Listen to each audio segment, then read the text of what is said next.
Que Dios les bendiga, hermanos, en esta mañana. Doy gracias al Señor y a nuestros hermanos pastores por esta oportunidad de traer el consejo de la palabra del Señor en esta mañana.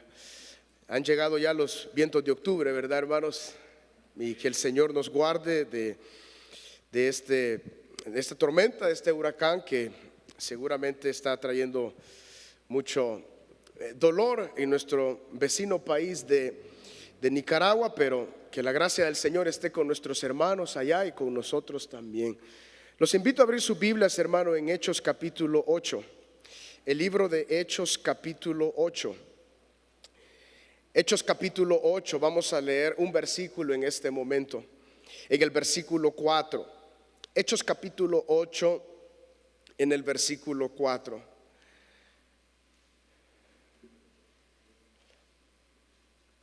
La palabra del Señor dice lo siguiente: pero los que fueron esparcidos iban por todas partes anunciando el evangelio. Una vez más, pero los que fueron esparcidos iban por todas partes anunciando el evangelio.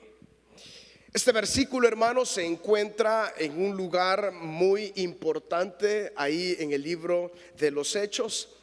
Cada escritura inspirada por el Espíritu Santo tiene una razón de ser y está en un lugar preciso también, con el fin de darnos una enseñanza clara, directa, y que nosotros podamos abrazarlo y aprender lo que Dios nos quiere decir a través de su palabra. El libro de los Hechos, hermanos, relata la historia de la iglesia apostólica. Años después y momentos después, cuando nuestro Señor Jesucristo asciende al cielo, Él le da las instrucciones necesarias a los discípulos para que ellos puedan continuar en la labor que Jesucristo comenzó. Siendo este un libro con tanta riqueza histórica y tanta riqueza doctrinal para cada uno de nosotros, podemos extraer diversas verdades que traen a nosotros bendición. Y este versículo 4 del capítulo 8 de Hechos, considero que es un reto inmenso para la iglesia de todos los tiempos. Un reto tan grande para la iglesia que ha sido constante, firme delante del Señor a través de los tiempos. Por eso en esta mañana quisiera compartirles con este tema, hermanos. Abracemos la visión de Cristo a pesar de las circunstancias. Abracemos la visión de Cristo a pesar de las circunstancias. Esta enseñanza, hermanos, deseo separarla en dos grandes partes.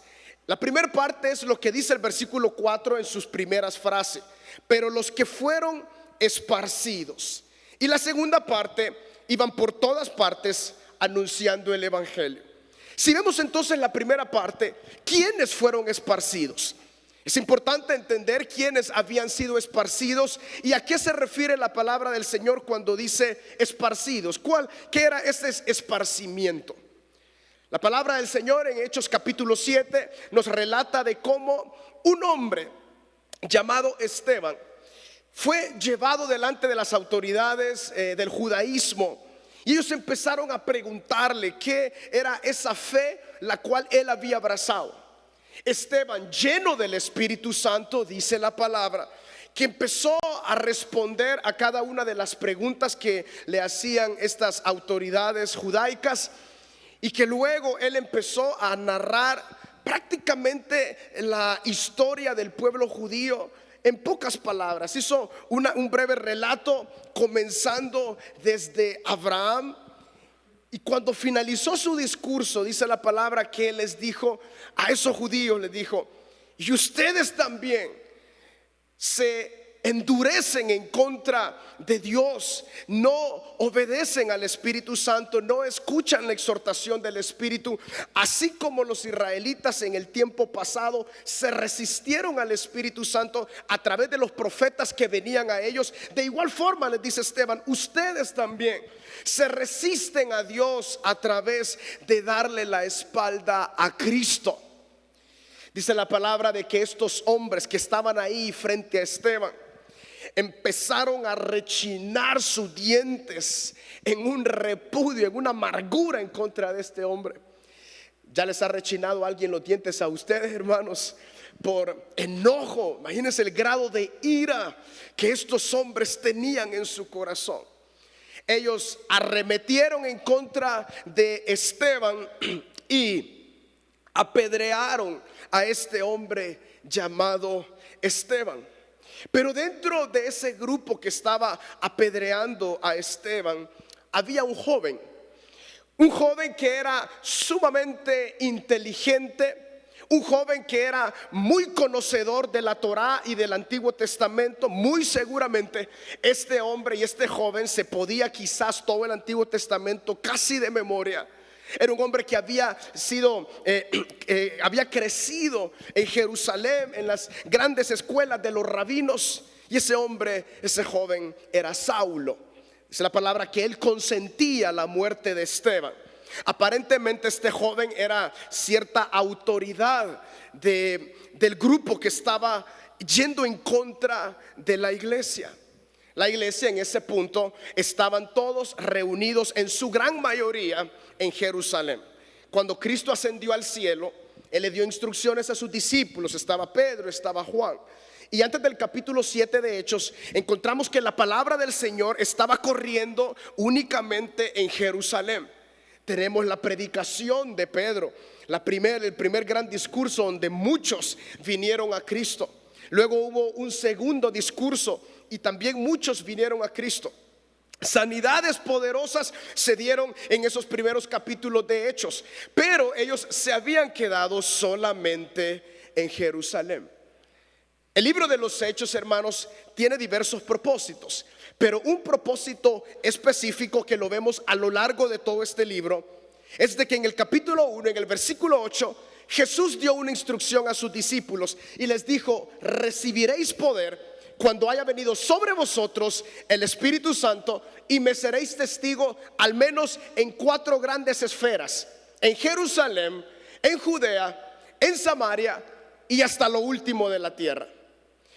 Cuando los discípulos vieron este llamado, cuando entendieron la visión de Cristo, en ese momento tal vez ellos no podían dimensionar las palabras de Cristo. En primer lugar, porque el Espíritu Santo todavía no había venido sobre ellos. Y en segundo lugar, porque decían: bueno, ¿cómo vamos a alcanzar hasta lo último de la tierra? Estamos aquí un aproximado de 120 personas. Pero cuando vino el Espíritu Santo, todo cambió. Pero justamente en la primera esfera ellos estaban sirviendo y trabajando en Jerusalén. Estaban predicando en Jerusalén. Estaban anunciando a Cristo en Jerusalén. Pero a partir del versículo 8, del capítulo 8, hermanos, encontramos la expansión de la predicación de la palabra del Señor hacia las distintas esferas que Jesús le había dicho a sus discípulos. Si ustedes estudian atentamente este libro, se darán cuenta de que los primeros capítulos está la predicación en Jerusalén. Luego pasa a Judea, luego pasa a Samaria y luego hasta lo último de la tierra de ese tiempo conocido. Sobre todo cuando habla del apóstol Pablo y de sus viajes. Regresando entonces para discernir quiénes eran estos que habían sido esparcidos. Bueno, era la iglesia de Cristo que había nacido en Jerusalén. Después de la muerte de Esteban, se generó una persecución tan fuerte sobre la iglesia. Y el versículo 1 del capítulo 8 dice lo siguiente: y Saulo consentía en la muerte de Esteban. En aquel día hubo una gran persecución contra la iglesia que estaba ¿a dónde? En Jerusalén. Y todos fueron esparcidos por las tierras de Judea y de Samaria, salvo los apóstoles. Y hombres piadosos llevaron a enterrar a Esteban e hicieron gran llanto sobre él. Y Saulo asolaba la iglesia y, entrando casa por casa, arrastraba a hombres y a mujeres y los entregaba en la cárcel. Veamos entonces algunos detalles de estos primeros versículos para entender de mejor manera quiénes habían sido esparcidos. Luego que Esteban entonces fallece, dice el versículo 2, que hombres piadosos llevaron a enterrar a Esteban, hombres que amaban a Esteban, hombres que habían visto el ministerio de Esteban, hombres que habían reconocido la llenura del Espíritu Santo sobre este hombre llamado Esteban, hombres que lo querían, hermanos que habían compartido con él. Y es importante mencionar que Esteban era parte de los primeros diáconos, los 7 diáconos que se escogieron para ministrar a la iglesia de Cristo en Jerusalén, ya que los apóstoles estaban dedicados de lleno a la oración y a la predicación de la palabra. Esteban era un hombre lleno del Señor. Luego que él fallece, dice la palabra en el versículo 1, se dio una gran persecución en Jerusalén.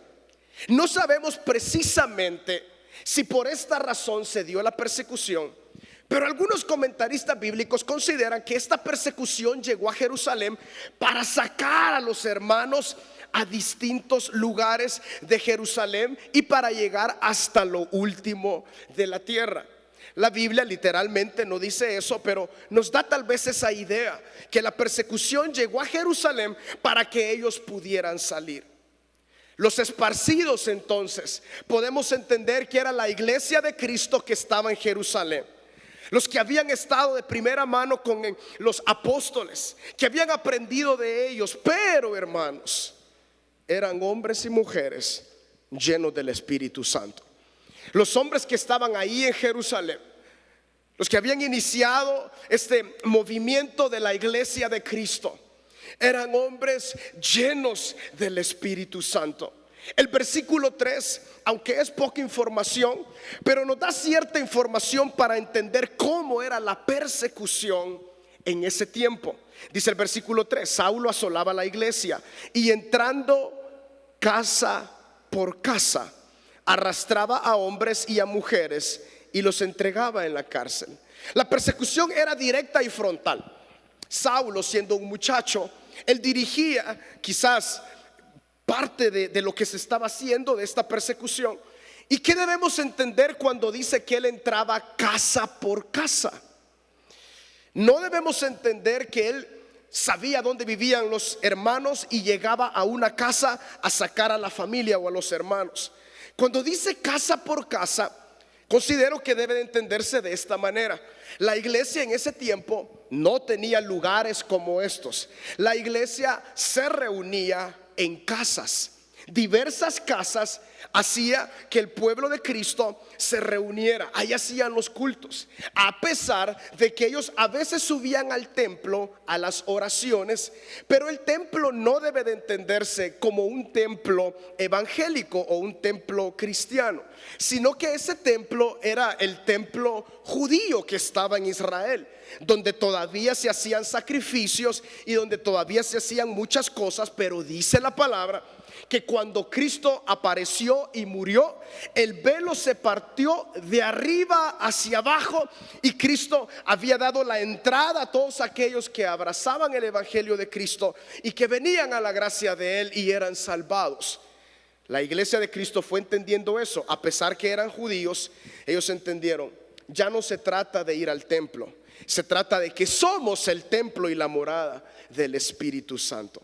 Entonces el apóstol Pablo y todas las personas que seguramente le apoyaban en esta misión que él creía que hacía lo correcto, iba casa por casa.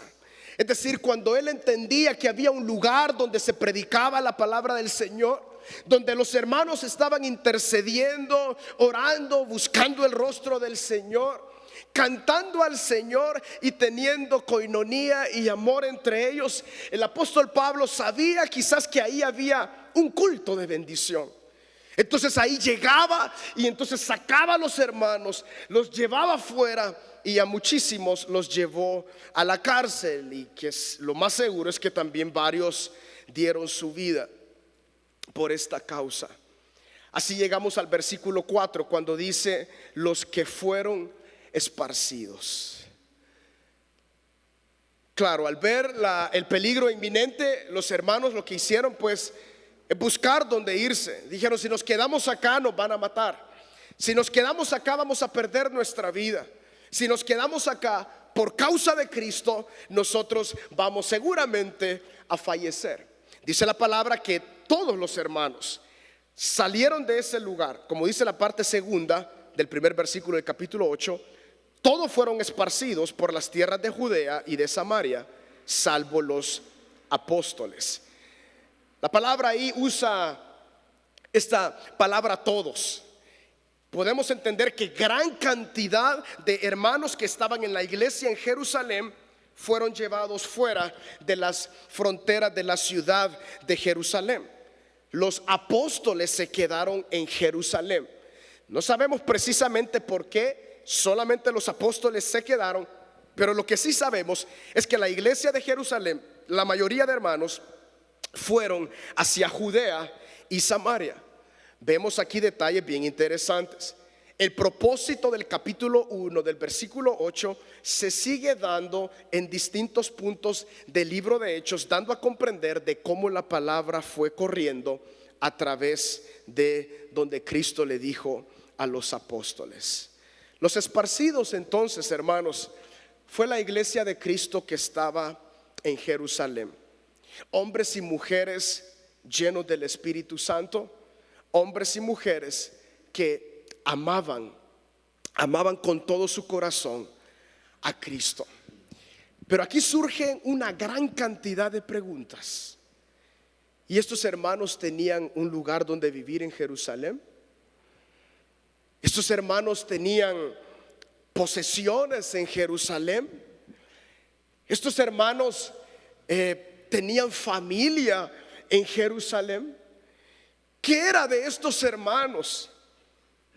¿Qué era de sus vidas? ¿Tenían algún terreno donde ellos sembraban y cosechaban y así ellos trabajaban y ahí ellos vivían? El libro de Hebreos nos da cierta respuesta y cierta idea acerca de esto. El libro de Hebreos, como su nombre lo dice, Hebreos, en primera instancia estaba dirigida para los hebreos. En ese tiempo también experimentaron gran persecución los hermanos ahí a quienes fue dirigida esa carta. Pero en esa carta se nos dice que muchos eran despojados de sus casas, muchos eran sacados de sus lugares. Pero el escritor a los hebreos, inspirado por el Espíritu Santo, les dice: hermanos, esperen en Cristo, esperen en la gloria del Señor, esperen cuando Cristo sea manifestado. A lo que quiero llegar, hermanos, con toda esta introducción o toda esta parte, a lo que entendemos por los esparcidos.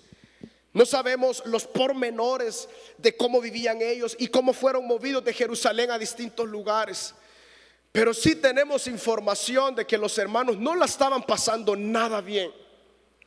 No estaban pasando un momento tranquilo, era un momento complicado.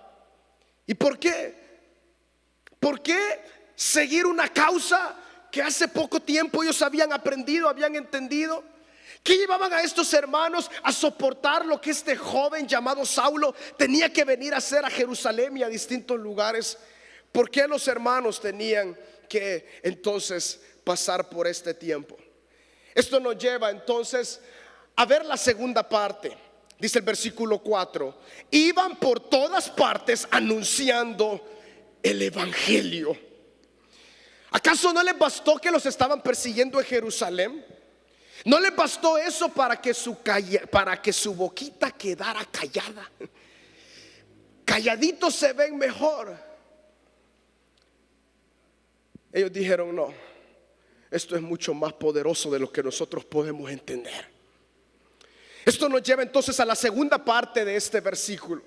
Entendemos quiénes fueron esparcidos, entendemos la razón por la cual fueron esparcidos, entendemos que ellos empezaron a buscar las regiones de Judea y de Samaria.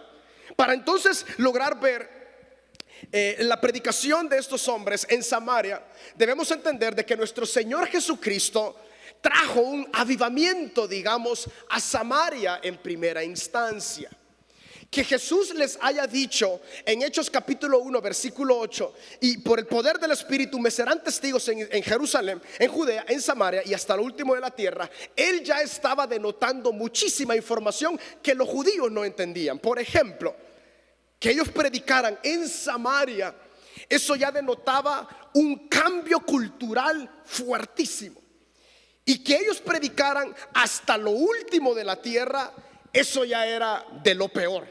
Porque para los judíos, los gentiles era gente pagana que no merecía la presencia de Dios, no merecía la salvación.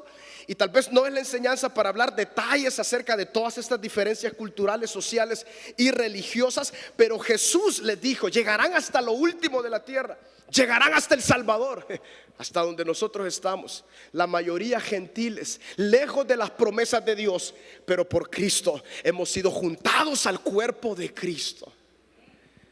Entonces, la predicación en Samaria, Jesús, ¿se recuerdan ustedes cuando llegó a Samaria? Una mujer samaritana estaba ahí en un pozo a mediodía, y Jesús tuvo una conversación con ella. Pero se recuerdan que cuando los discípulos regresaron y estaban con Jesús, le preguntaron: ¿por qué Jesús habla con una mujer samaritana? Los samaritanos, por cuestiones históricas, los judíos puros de Jerusalén consideraban que los samaritanos prácticamente eran paganos, aunque tenían cierto linaje judío, pero ellos se habían mezclado con otros pueblos y se habían asentado en Samaria. Por eso es que dice la palabra en Juan de que los samaritanos y los judíos no se hablaban. Pero Jesús empezó a romper todos estos patrones sociales, religiosos y culturales, y Él trajo un avivamiento a través de esta mujer samaritana, que luego que Cristo la confronta, viene un arrepentimiento y ella va a Samaria a contarles a todas las personas que había un hombre que le había dicho todo lo que ella vivía y que ella consideraba que era el Mesías. Y así fue, se lo reconfirmó, y entonces vino un gran mover del Señor en Samaria. Pero esto fue antes de Hechos capítulo 8.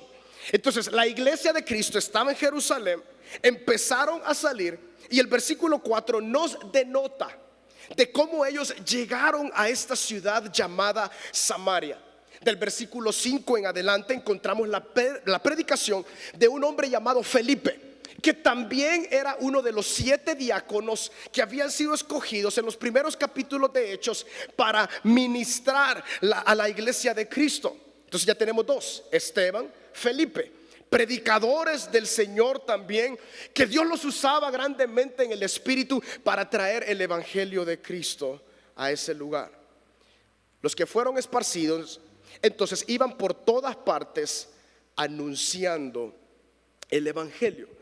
Ellos llegaron a Samaria a través de la predicación de Felipe. Muchos, dice la palabra, vinieron en Samaria a Cristo a través de la predicación de estos hombres, a tal grado de que los apóstoles, al escuchar que en Samaria Cristo se estaba moviendo con poder y gloria, ellos llegaron a ver qué es lo que estaba sucediendo, y también confirmaron que Dios estaba haciendo una obra grande entre los samaritanos, salvando, llenándolos de su espíritu, y ellos estaban avanzando en la gracia de Cristo. Esto llevó a los apóstoles a empezar a romper esos paradigmas culturales, y dijeron: bueno, sobre los samaritanos también ha descendido el Espíritu Santo, así como nosotros. Esto empezó a preparar el corazón de Pedro, de los apóstoles, y en última instancia a este joven llamado Saulo, que vino a ser Pablo y el apóstol a los gentiles, y a través de su ministerio los gentiles vinieron a conocer el amor de Cristo. Fueron entonces movilizándose los hermanos hacia distintos lugares. Pudo haber sido por la persecución o no, pero la realidad es que los hermanos se movilizaron. El Espíritu Santo los movilizó a distintos lugares a pesar de lo que ellos estaban viviendo y pasando. Aquí, hermanos, debemos analizar 3 detalles, considero muy relevantes para que este versículo 4, con tan poca información, pero tiene tanto poder para nosotros. La iglesia apostólica viene a ser para nosotros como un ejemplo de cómo los hermanos en ese tiempo, a pesar de que hay una gran diferencia hoy en día de cómo ellos vivían a cómo nosotros estamos viviendo, pero de igual forma los principios del Espíritu son prácticamente los mismos. ¿qué llevó a estos esparcidos a seguir predicando la palabra del Señor? Esa es la gran pregunta. Cuando leemos el texto, lo leemos con bastante sencillez, pero cuando entendemos el contexto del capítulo 6, 7, cuando entendemos el contexto posterior del capítulo 8 y de la predicación en Samaria, vemos lo que Jesús le dijo a cada uno de ellos cuando les entregó la gran comisión. Y les dijo: yo estaré con vosotros todos los días hasta el fin del mundo. Esa parte a nosotros nos encanta, pero ese versículo es precedido por id y predicar a todo lugar, hacer discípulos a todas las naciones, predicando, bautizándolos en el nombre del Padre, del Hijo y del Espíritu Santo, enseñándoles todas estas cosas para que sean guardadas en sus corazones. Y entonces yo estoy con vosotros todos los días hasta el fin del mundo. Eran 120 hombres que no tenían, hermanos, mayor capacidad intelectual. Quizás la mayoría de los 120 que estaban ahí en el aposento alto no eran gente estudiada, eran pescadores que de hecho, cuando Pedro fue apresado en primera instancia por las autoridades del judaísmo, cuando llegaron donde él, le dijo: ¿quiénes son estos hombres del vulgo? Era notorio que ellos, a través de sus rasgos físicos, que eran personas del vulgo, pero con el poder del Espíritu Santo, con el poder de Dios, que él predicaba la palabra de Cristo y las personas venían al conocimiento de la verdad y el Espíritu Santo se derramaba sobre ellos. Y este hombre que era del vulgo, sin letra, caminaba, y grandes milagros se hacían cuando él caminaba en medio de la gente. Hasta la sombra de Pedro sanaba a los enfermos. Los esparcidos iban por todas partes anunciando el evangelio. Ellos habían comprendido de primera mano lo que representaba seguir a Cristo. Y me anunciarán en Jerusalén, en Judea, en Samaria, hasta lo último de la tierra. Ustedes me van a anunciar, porque los voy a llenar con el Espíritu Santo para que esto se pueda realizar. En primer lugar, ¿por qué quizás ellos, a pesar de ser esparcidos y perseguidos, continuaron predicando el evangelio? Por el compromiso que tenían con nuestro Señor Jesucristo. El compromiso que tenían con Cristo. Dice la palabra y en el versículo 8: y me seréis testigos. Esa palabra testigos viene de esa palabra griega que significa mártir, es decir, un compromiso hasta el fin de las circunstancias, hasta el final de todo lo que pueda suceder. Esto no está en la palabra, pero en los libros de la historia cristiana se nos dice que el apóstol Pedro fue muerto, también crucificado, así como Cristo.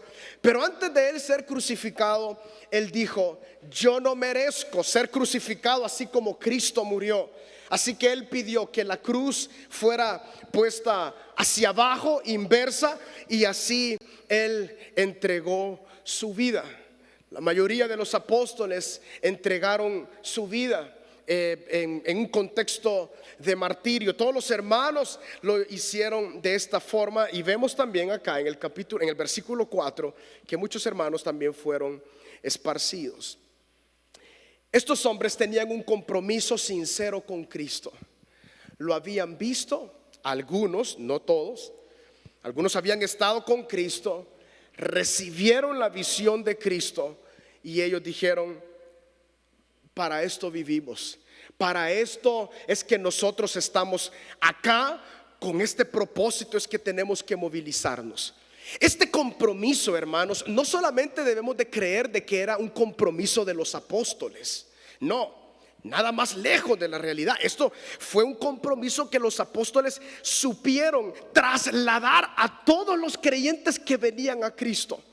Dice la palabra de que todos los que fueron esparcidos, o los que iban siendo esparcidos, iban por todas partes predicando el evangelio. Eso quiere decir que los que vinieron a Cristo en el contexto de Jerusalén abrazaron el mismo compromiso que los apóstoles tenían, y que era claro que ellos tenían para con Cristo. La iglesia de Cristo, hermanos, tiene un compromiso en primer lugar con Cristo sobre todas las cosas. Nadie más nos salvó, solamente Cristo. Nadie más sostiene nuestra fe, solamente Cristo. Y somos llamados de igual forma a amar a nuestro Señor Jesucristo. Un segundo elemento que lo más seguro estaba en el corazón de estos hombres y mujeres que fueron esparcidos era el amor.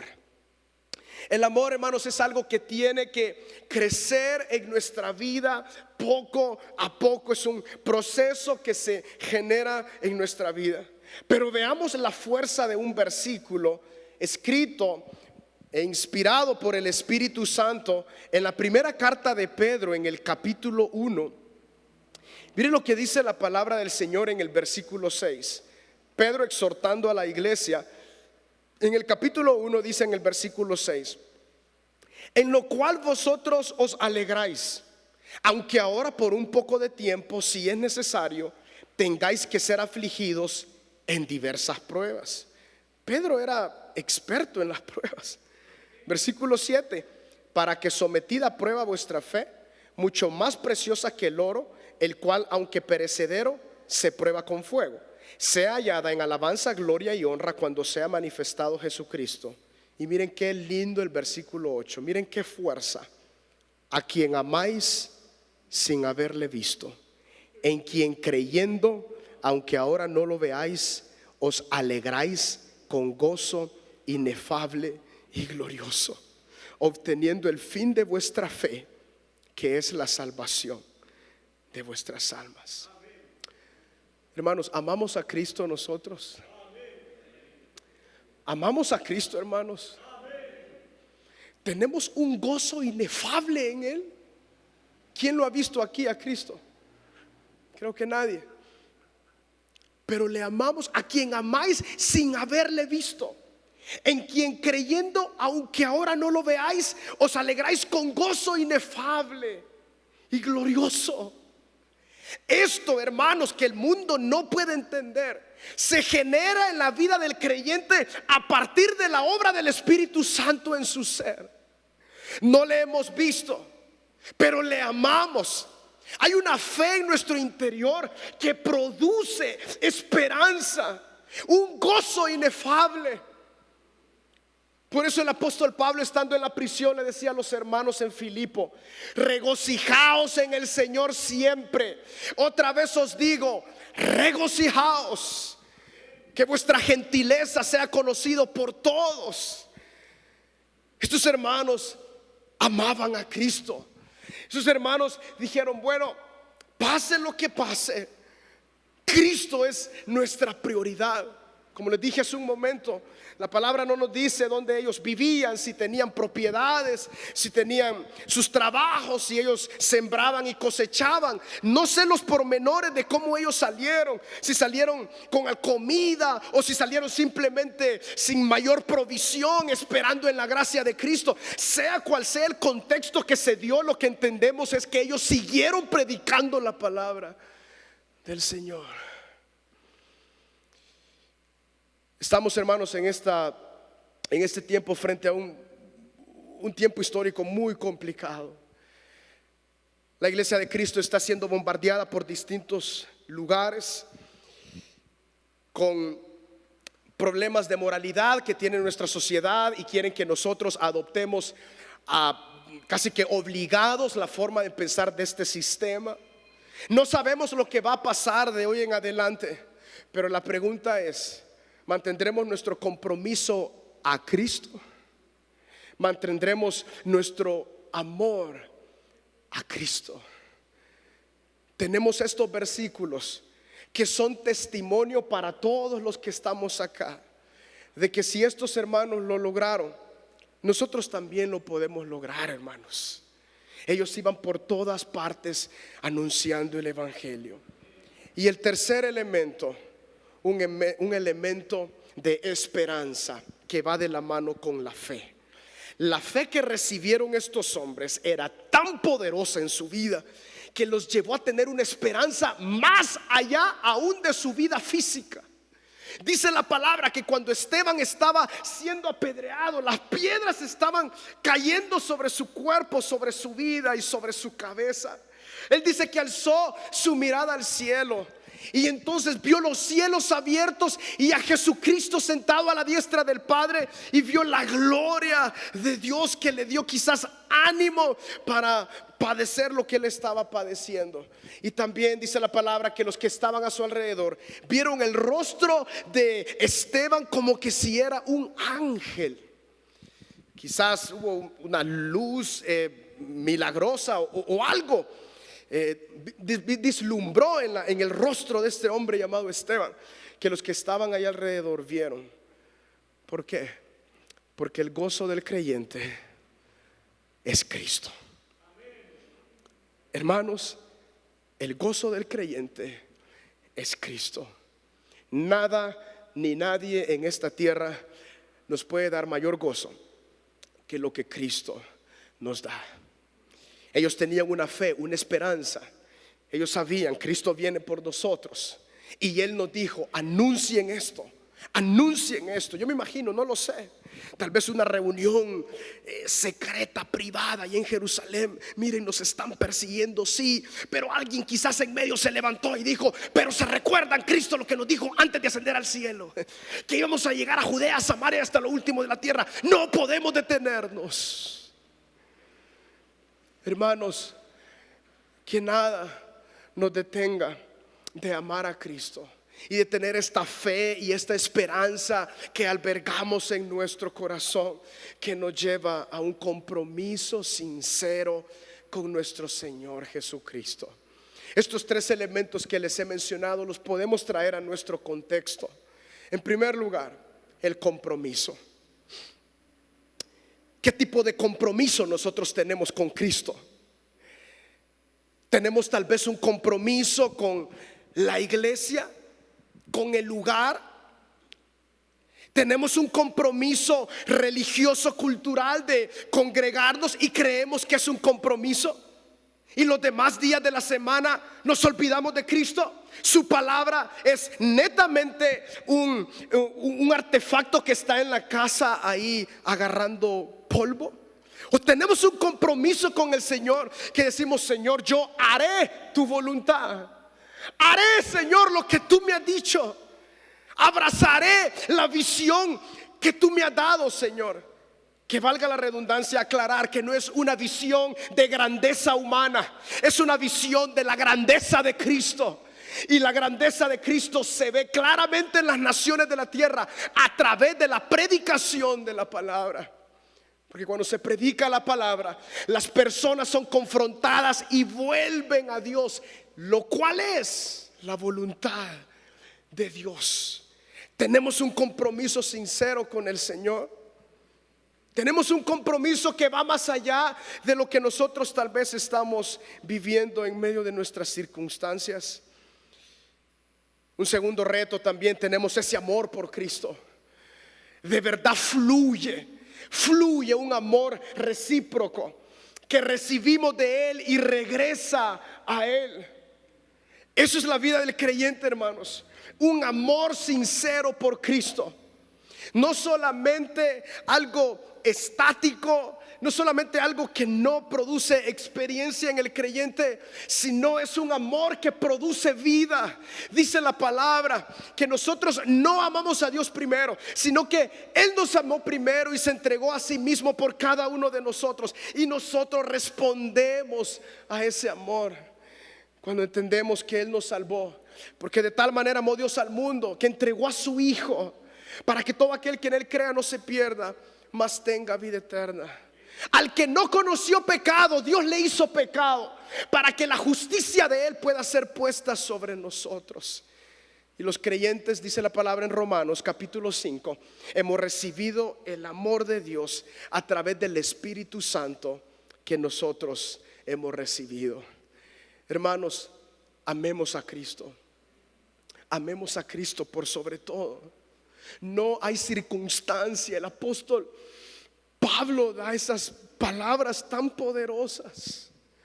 Lo que sé, dice, es que no hay espada, no hay peligro, no hay ángeles, no hay potestades, ni lo alto, ni lo porvenir, ni ninguna cosa creada nos separará ¿de qué? Del amor de Dios que es en Cristo Jesús. Su circunstancia, hermanos, no tiene la fuerza necesaria para apartarle de Cristo. No hay nada que nos separe de nuestro Señor Jesucristo. Y la unión, lo que nos une es el amor a Cristo. Lo que llevaba a estos hombres y estas mujeres, a pesar del contexto, a pesar de lo que estaban viviendo, era el amor.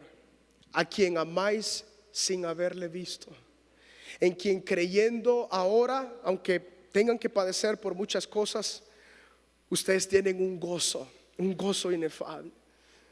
Hermanos, a pesar de las tribulaciones que podamos estar pasando, el gozo inefable de Cristo puede estar en nuestra vida. Estamos en escasez, pero tengo a Cristo, porque una cosa sé, lo que dice la palabra en Habacuc: aunque no hayan ovejas, aunque no hayan vaquitas, aunque no haya nada, yo con todo me gozaré en Jehová. En toda circunstancia, hermanos. Y en tercer lugar, la fe y la esperanza tiene que estar en nuestra vida con tanta fuerza. ¿La esperanza de qué? No que este mundo va a mejorar, porque eso está difícil.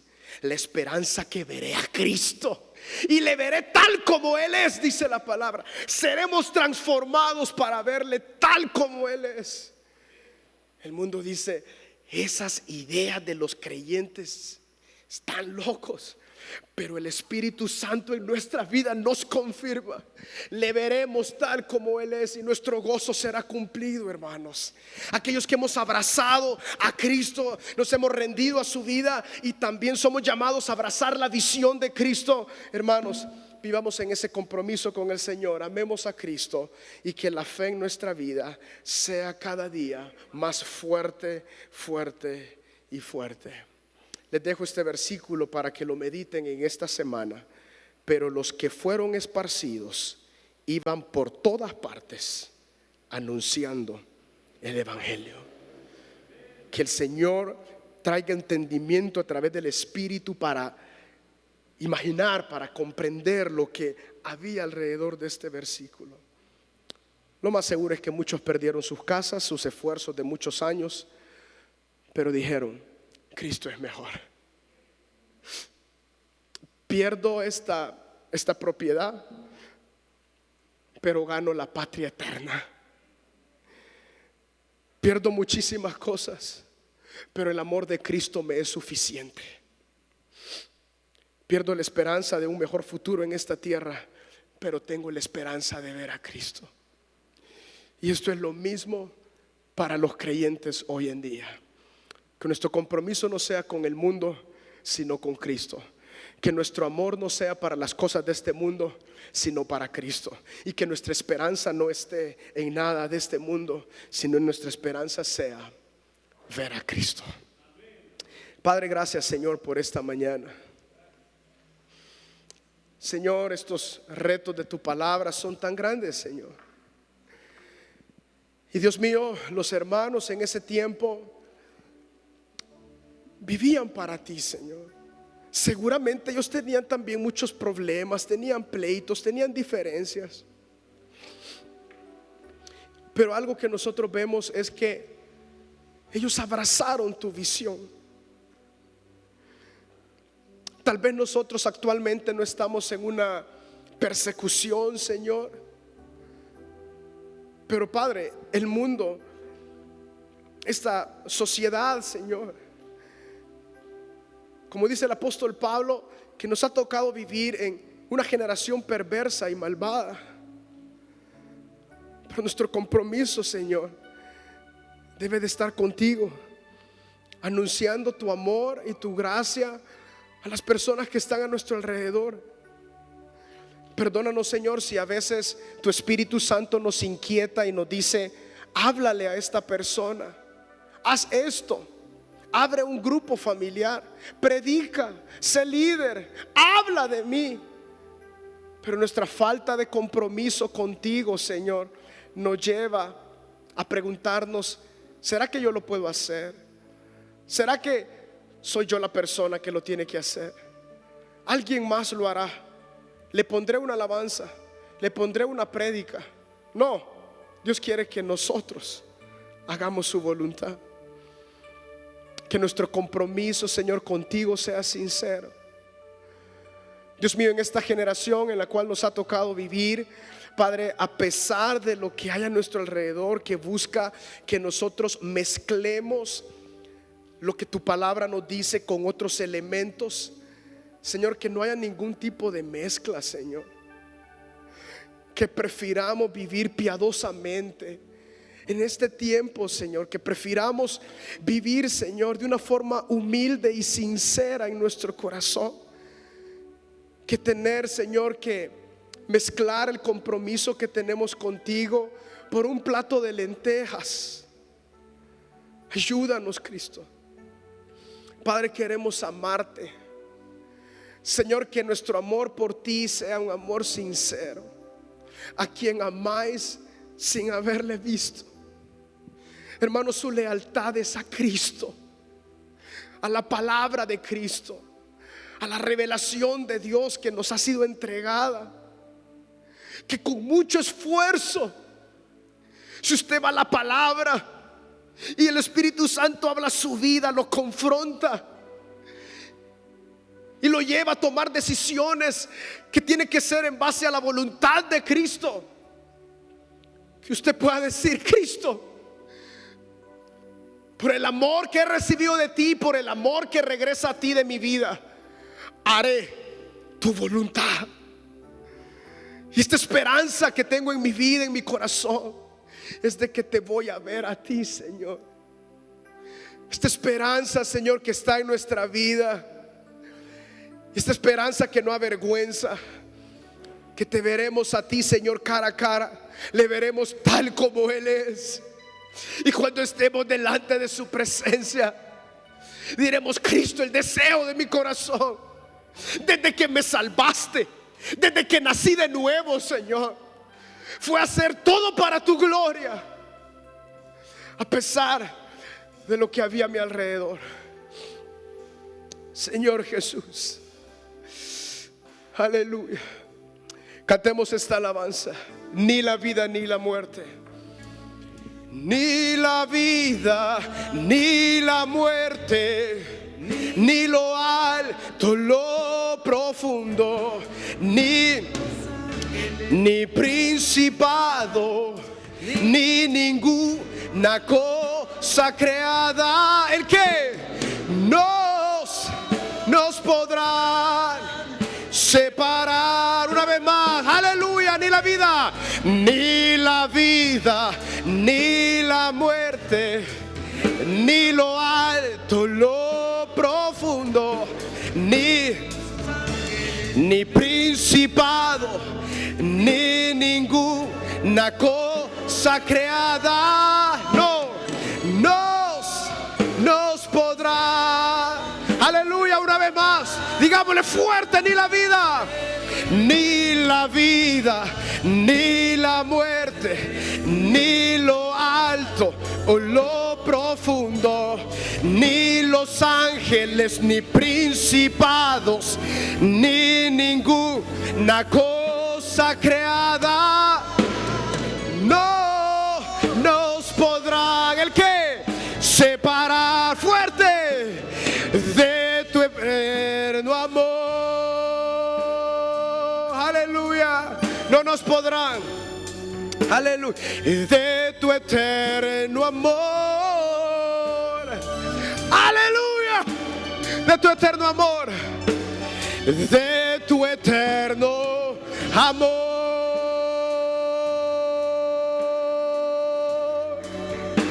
Y de tu eterno amor. Aleluya. De tu eterno amor, de tu eterno amor.